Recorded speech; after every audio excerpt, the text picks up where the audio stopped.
Speaker, last week the Parliamentary Secretary admitted that Veterans Affairs sent $1.13 billion back to the Treasury instead of spending it on veterans. This weekend, the Minister contradicted his Parliamentary Secretary, saying the money is recycled into veterans programs, but all we ever see are self-serving TV ads. Now facing a mounting backlash, and on the eve of the Auditor General's report, the Conservatives announced inadequate funding for vets and their families, a fraction of the $1.13 billion. So can the Minister tell us now, of this $200 million announcement, how much do they plan to lapse?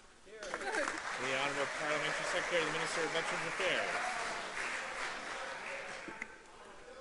Mr. Speaker, the assertion made in that question is absolutely false, Mr. Speaker. All governments always ensure statutory funding is fully funded to ensure there is no shortfall.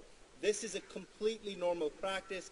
As a proof, in the last year of the Liberal government, Veterans Affairs lapsed $111 million, Mr. Speaker, $111 million in 1 year under a much, much smaller budget, Mr. Speaker. Simple fact, when Veterans Affairs expenditures have increased under our government, that party voted against it.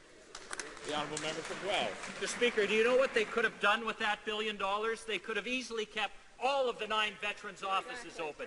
They could have hired enough caseworkers so that veterans don't have to wait to access services. In the face of 160 military suicides in the last decade, they could have hired more mental health professionals.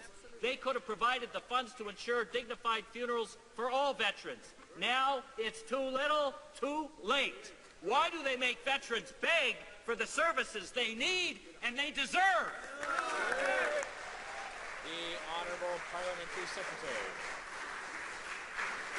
Mr. Speaker, I think it's no secret Canadians still remember it was under the Liberal government that our men and women suffered a decade of darkness, Mr. Speaker. When it comes to standing up for Canada's veterans, men and women in uniform, our government has a strong record. Exactly why, Mr. Speaker, our government has spent over $30 billion since taking office.